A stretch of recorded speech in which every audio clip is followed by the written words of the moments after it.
Hello, everybody, and welcome here to the Wine with Jimmy channel. I am your host, potentially with the most, and this is a channel dedicated to all things vinous. We do wine education here, so if you are an enthusiast, you'll find these presentations very useful, and if you are studying, these presentations are built around key syllabus and key text of major wine qualifications, so you'll find them very much to the point and useful for your studies.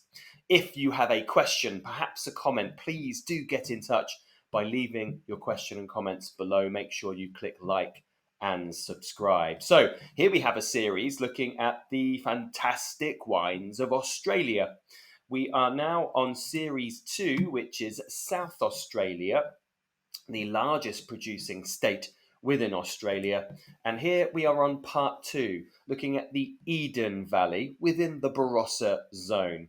Now, part 1, 2, and 3 are available as free content, but all other parts are only available to those of you who subscribe to my e-learning platform. That's over at www.winewithjimmy.com. You'll see that at the bottom of the slide. So first of all, just to recap on the Barossa zone. So to the north of Adelaide, we have Barossa, and it's one of Australia's best known wine producing regions. And we split the Barossa zone down the middle into the Barossa Valley lying on the west, which is the flat valley floor for the most part, and then the Eden Valley to the east, which covers the hills in the east.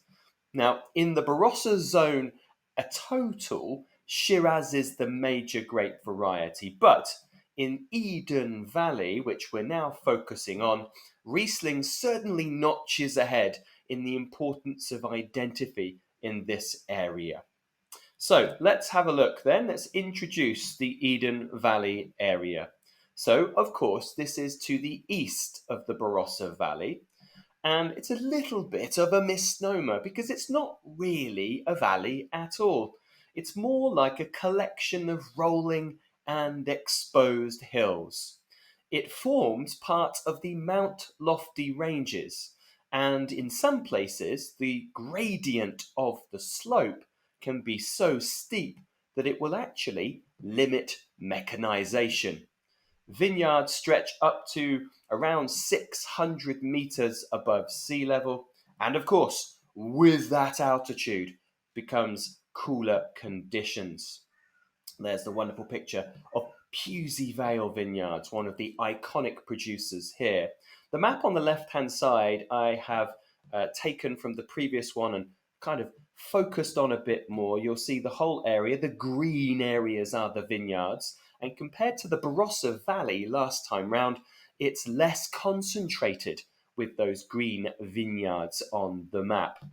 You'll also see that there is an area here in the bottom in a red outline. Let's move on to that because this is the High Eden area that you see highlighted on your map now in orange.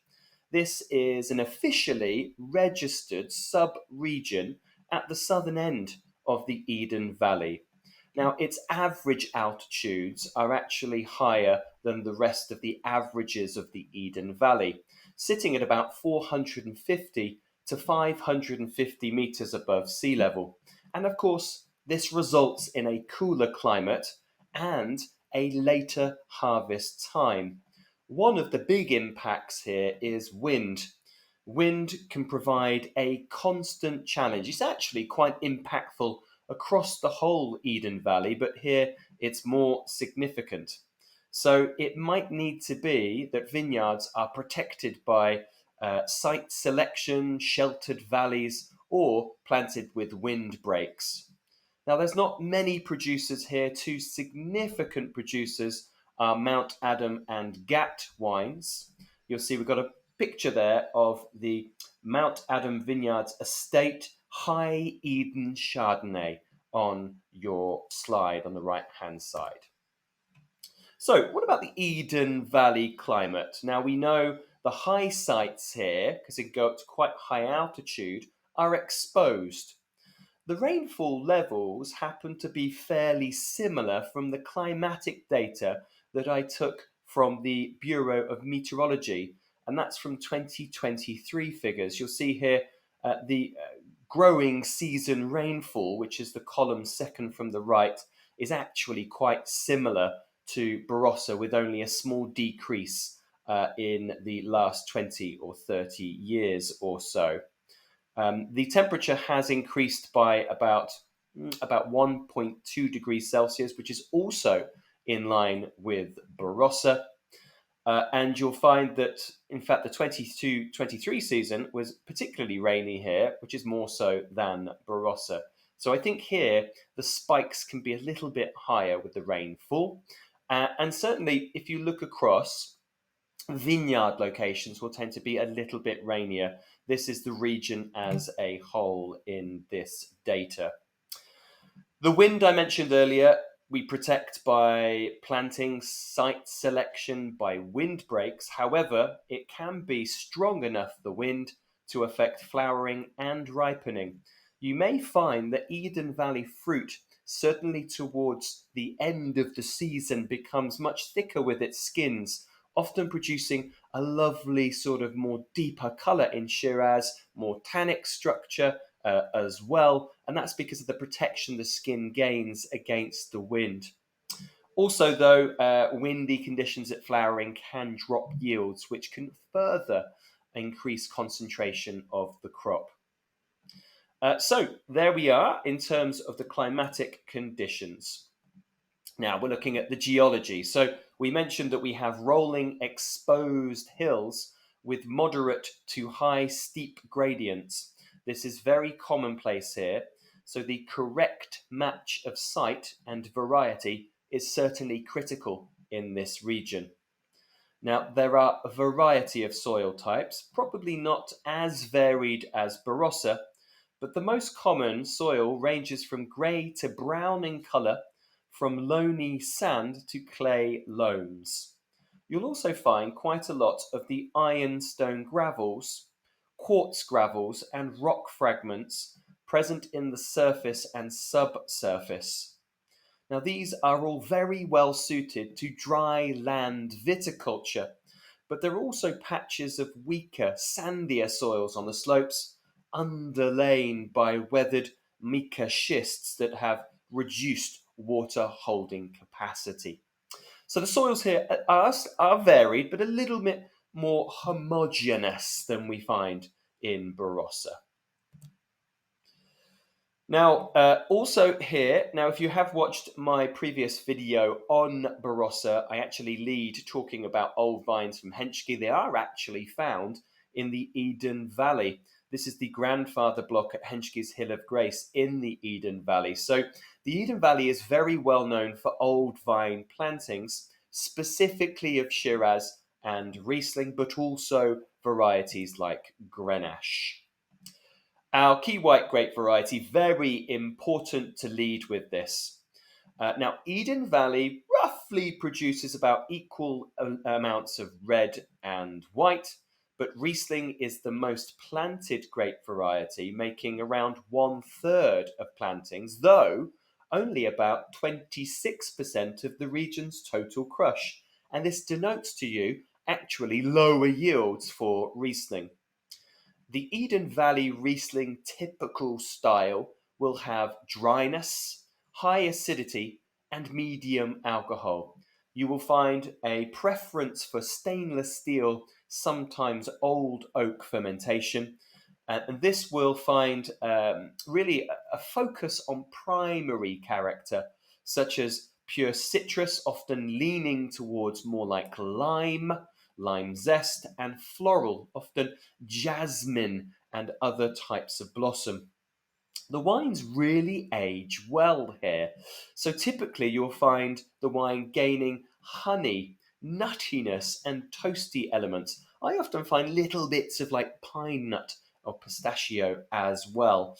And it really can gain texture with age too. The wines tend to be really at a minimum good all the way to outstanding, medium to premium price. The example on the right is the fantastic Eden Valley contours Riesling from Pusey Vale, one of the great value for money Rieslings from the region. Next up is the most planted black grape variety and also the most in terms of sharing the region's tonnage with 34% of the annual crush.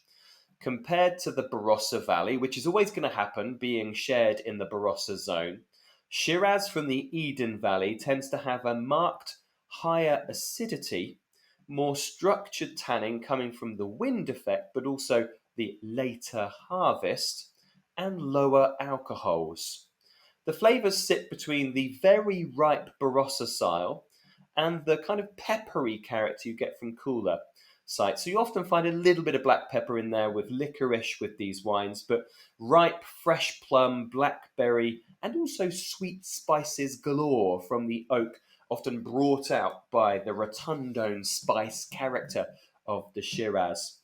The example you have on the right is the Henschke Mount Edelsten Eden Valley Shiraz, of course, one of their premium examples and very high quality too. Okay, let's talk all things Eden Valley in a Google Earth video. Let's have a look at Australia. In white, we'll outline South Australia, of course, and then eventually we'll look at the Barossa zone. So there's South Australia. Let's hone in on the Barossa zone, which is made up of two regions. We'll be looking very shortly at the Barossa Valley, which sits to the west of the Barossa zone, and then Eden, which is what we'll see there. So there's the orange area of the Barossa zone. We're now going to focus just on Eden, which sits to the east, and Eden Valley is located on the rolling hills up to about 600 meters of altitude, and it has about 2,170 hectares under vine. It's not that rainy, about 205 millimeters of rain during the growing season rainfall. Because it's kind of hilly, it's windier here in this location.